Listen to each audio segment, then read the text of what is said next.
This presentation is about bringing all zero-in industrial networks together. According to my content, I will tell you shortly about what were the goals of the zero-in case studies. I will present the general approach to build an industrial networks and present you the results which we achieved and lessons that we learned. So, the zero-in project covered 10 industrial case studies. Case study 1 concerned the development of a prototype of D4R laptop.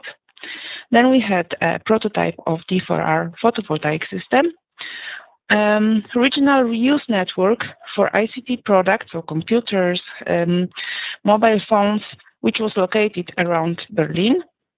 Then there were 5 case studies concerning construction projects, which included new projects, new construction sites in the UK, Portugal, and Germany, 1 refurbishment of a building in Germany, and a few end-of-life buildings in the UK and Portugal.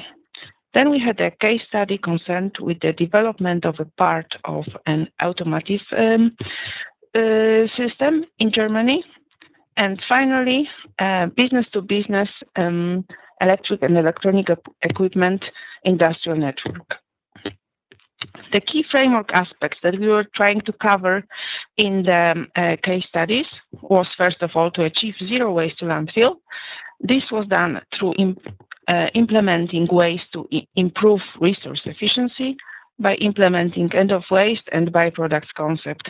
And each of the case studies had to reach at least 2 of 3 very ambitious targets, which was 30% reduction of greenhouse gas emissions in relation to the baseline, so the status quo, 70% overall reuse and recycling of waste, and 75% reduction of freshwater use.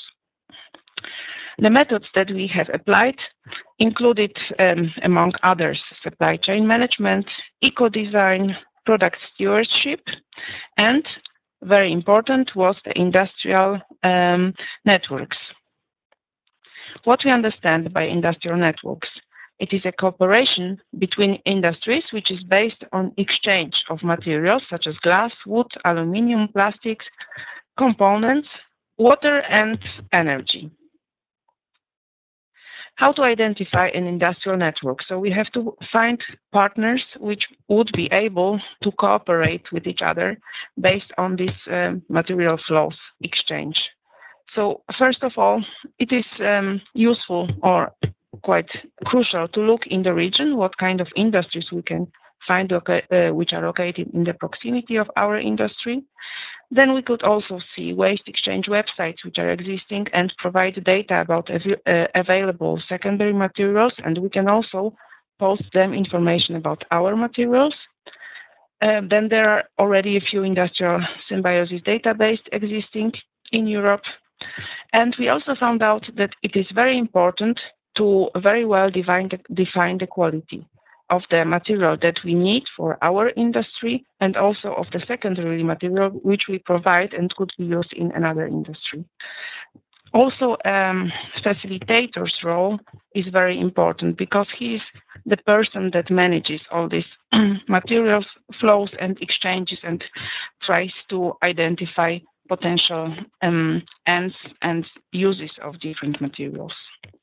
So within the zero-in project, we have also developed a web-based resource exchange platform, which enables exchange of information about materials and components available.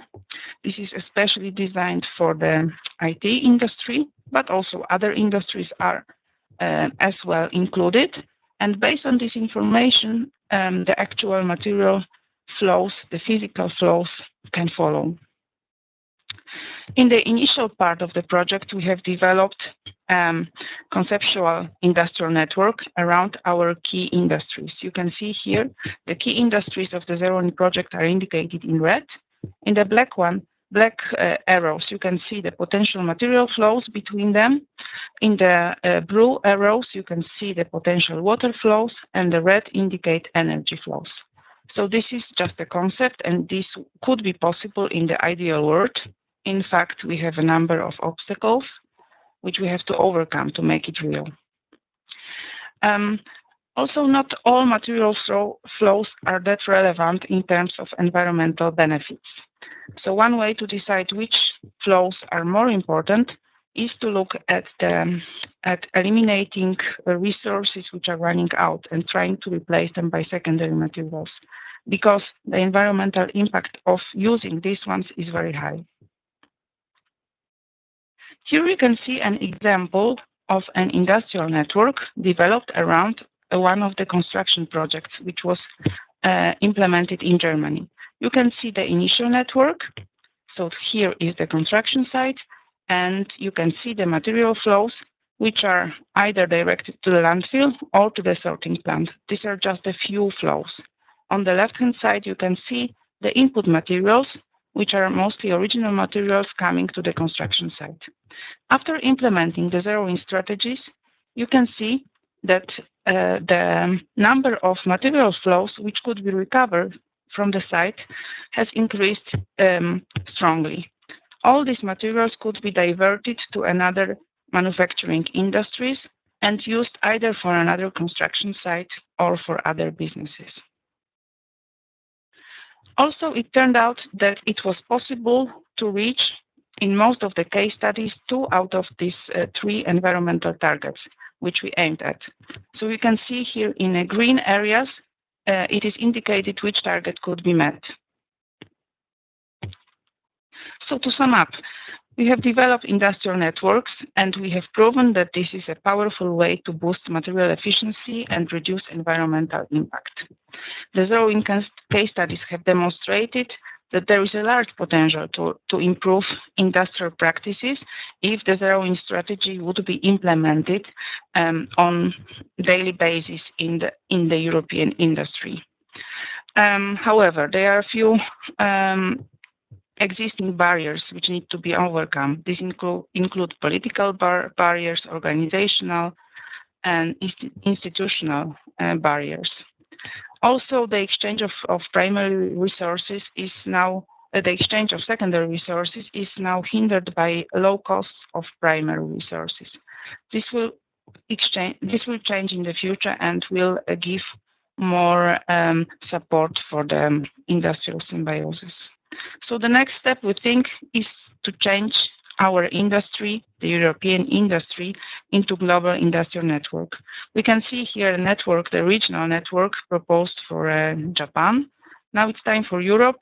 We should start from regional networks and in the end connect it in the global network for Europe and for the whole world.